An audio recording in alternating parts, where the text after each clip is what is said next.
Bon, meilleur matin. Je te parle ce matin d'un sujet délicat. En fait, j'avais pas du tout l'intention d'en parler, mais suite à une question que j'ai eue, j'ai décidé d'en parler. C'est au sujet de la petite fille de Granby. Pour ceux qui sont en Europe, bon matin, Joanne. La petite fille de Granby, je donnerai pas de détails, c'est pas nécessaire, mais c'est une enfant martyr qui est décédée il y a à peine quelques jours, on pourrait dire quelques semaines, et qui a ébranlé tout le Québec. Et Granby, c'est la région où j'ai toujours vécu. Et je reste pas à Granby, mais je reste juste à côté. Je suis toujours à Granby, donc puis ça n'a pas ébranlé juste la ville de Granby, ça a ébranlé tout le Québec. Bon matin Audrey, Linda, Karine, bon matin Monsieur François.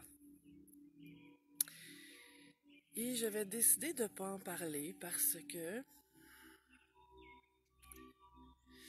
les événements comme ça qui sont troublants, qui sont qui nous brisent le cœur, c'est pas évident de parler de ça. Et puis là, ben, on était dans cette histoire-là jusqu'à récemment, puis on l'est encore, mais j'ai choisi de ne pas en parler avant parce que pour moi, ça donne rien de rester dans des énergies lourdes. Ça donne rien de juger les parents, les beaux-parents, la DPJ, le système scolaire, le système gouvernemental, les voisins et tous ceux sur qui on pourrait essayer de jeter un blâme là-dessus, la société.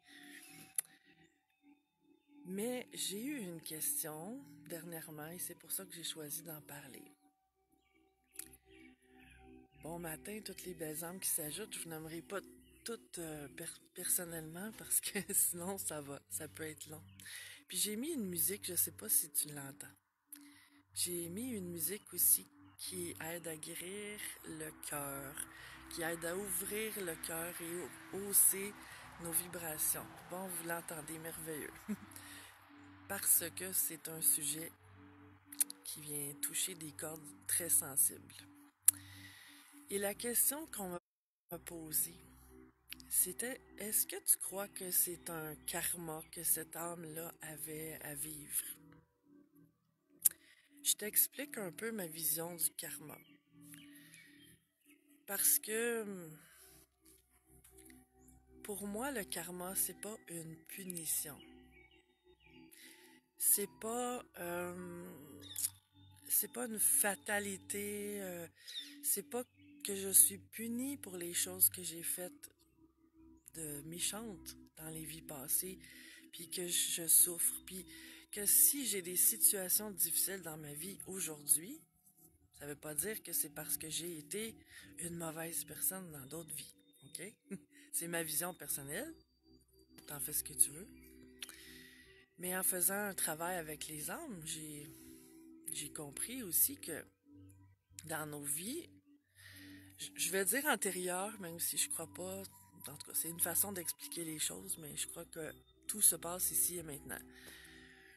Mais on a tous été méchants, on a tous tué, on a tous été tués, on a tous fait souffrir des gens, on a été victime aussi de choses souffrantes. Donc, ceci étant dit, euh, pour moi, le karma, c'est la loi du retour.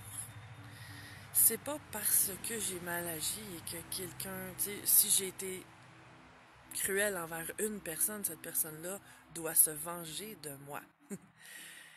Moi, je vois plutôt ça comme des nœuds énergétiques. C'est-à-dire ce que j'ai pas pu régler dans d'autres vies parce que, comme j'explique quand je fais le massage akashique, qui est un massage vraiment relié aux énergies de l'âme,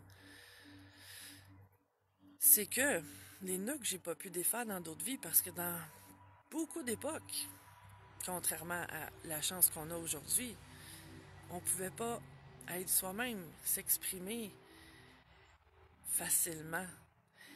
Les femmes ont été rabrouées, et c'est pas juste les femmes, là, les hommes aussi, dans bien des domaines où il y avait beaucoup d'abus de pouvoir reliés aux castes, aux hiérarchies sociales, à la richesse, tu sais, les seigneurs, les rois. Euh, on s'est fait torturer pour dire la vérité, on s'est fait emprisonner pour défendre la justice. Tu sais, on a vécu plein de choses sur tous les plans.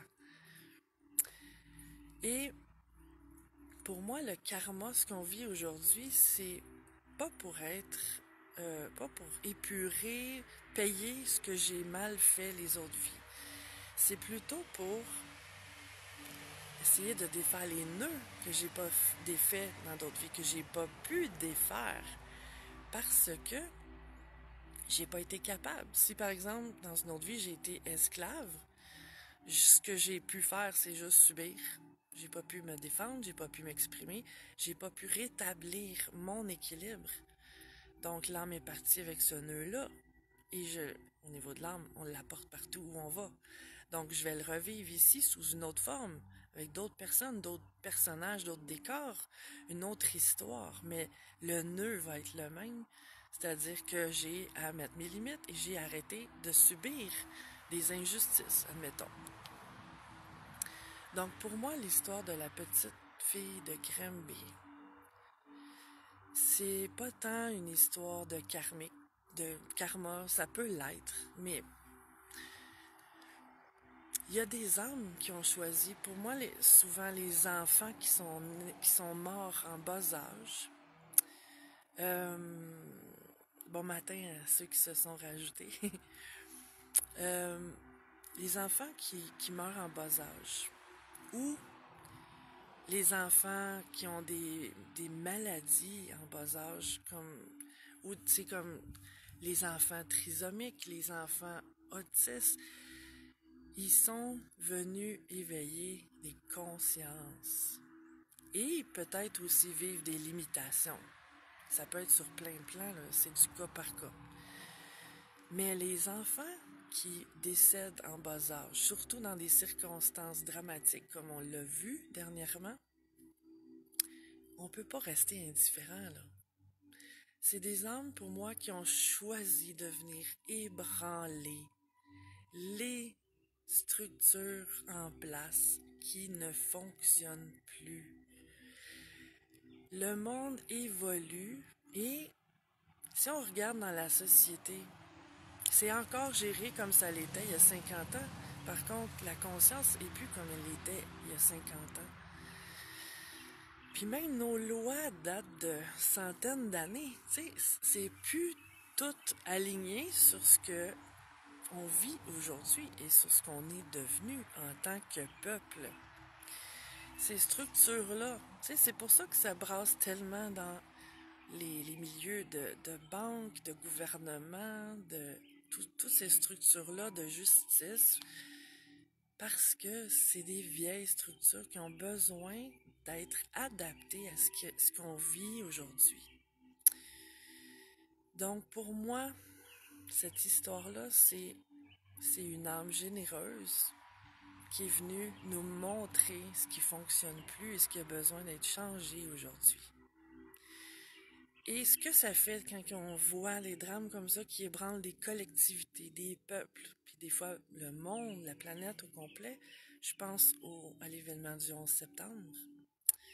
Je sais pas si tu as déjà entendu parler de ça, mais parce que tu sais, le 11 septembre, ça a été une date marquante, ça l'est encore aujourd'hui. Je sais plus combien d'années après, là, c'est de nombreuses années après. Je me souviens pas en quelle année. C'est possible que ça fait 15 ans et plus, je me souviens pas. Mais à peu près tout le monde qui était à l'âge adulte à cette époque-là se rappelle de comment il a appris la nouvelle. Qu'est-ce qu'il faisait, ou où il était, ou avec qui il était. Tu sais, ça a été marquant.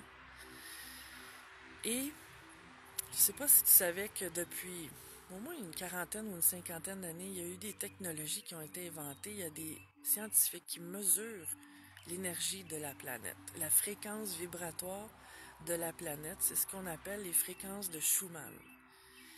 Et on fait partie de la planète, on est interrelié avec la planète. T'sais, on fait un avec elle. Donc, ce que ces scientifiques-là ont remarqué, c'est que les fréquences sont assez stables en général. T'sais, ça monte un peu, ça descend un peu. C'est sûr que ça bouge à chaque journée, mais ça fait pas des grands pics, là. Mais la journée du 11 septembre, l'énergie a fait un grand pic. Et quand ça fait un grand pic, ça veut dire que la fréquence, elle a monté de façon significative. Ce qui veut dire que malgré le fait que le 11 septembre ait été un drame, ça a créé une énergie globale sur la planète, parce que ça a ébranlé la planète, de compassion, d'ouverture du cœur. Et c'est ce que ces événements-là doivent nous amener. On a toujours le choix, là. Et c'est pour ça que j'en avais pas parlé avant et que j'ai hésité à en parler. Mais parce on a le choix de rester dans le jugement, dans la frustration, dans la colère, à trouver les coupables, à en vouloir à ces personnes-là, en sachant pas tous les détails intimes de l'histoire de toutes les personnes qui ont été concernées de près et de loin. Qui suis-je pour juger? Je peux pas savoir ce que ces personnes-là ont traversé. Je peux pas savoir ça, et là je veux être clair, ça, je dis pas ça pour excuser quoi que ce soit ou pour banaliser quoi que ce soit. Mais il est arrivé ce qui est arrivé. Qui peut savoir si moi, à la place d'un de ces personnages-là, j'aurais pas fait la même chose? En étant la même personne, avec le même vécu, les mêmes difficultés, les mêmes souffrances, la même conscience, les mêmes peurs. Qu'est-ce qui peut me garantir que j'aurais pas fait exactement la même chose ou peut-être même pire?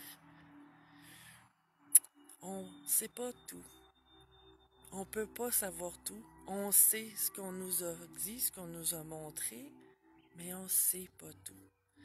Et on a le choix de rester dans cette énergie-là de haine, de frustration, contre la société, contre ces structures-là, contre les gens concernés.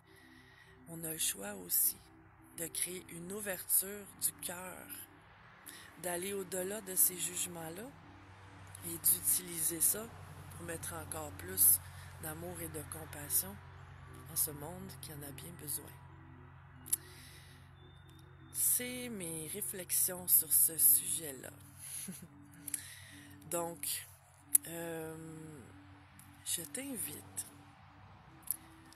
à absorber ces fréquences-là de musique qui ouvrent le cœur et qui guérit les blessures émotionnelles. Et c'est à toi maintenant de faire le choix, d'entretenir, de continuer de parler de cet événement-là ou de d'autres choses du même genre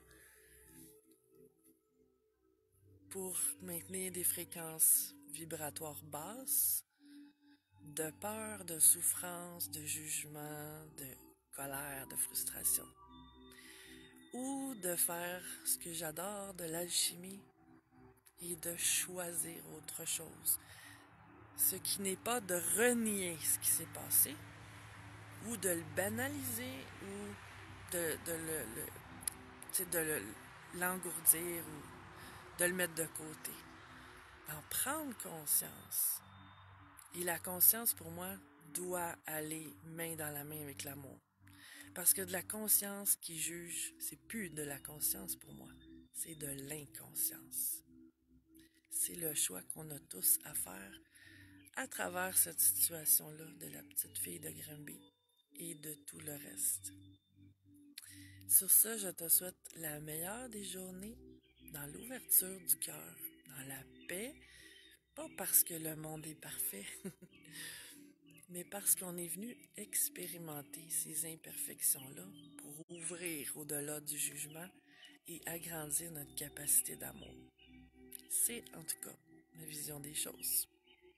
T'en fais encore ce que tu veux, je te la partage. Merci d'être là, merci de tes commentaires et on se revoit bientôt. Merveilleuse journée. Bye.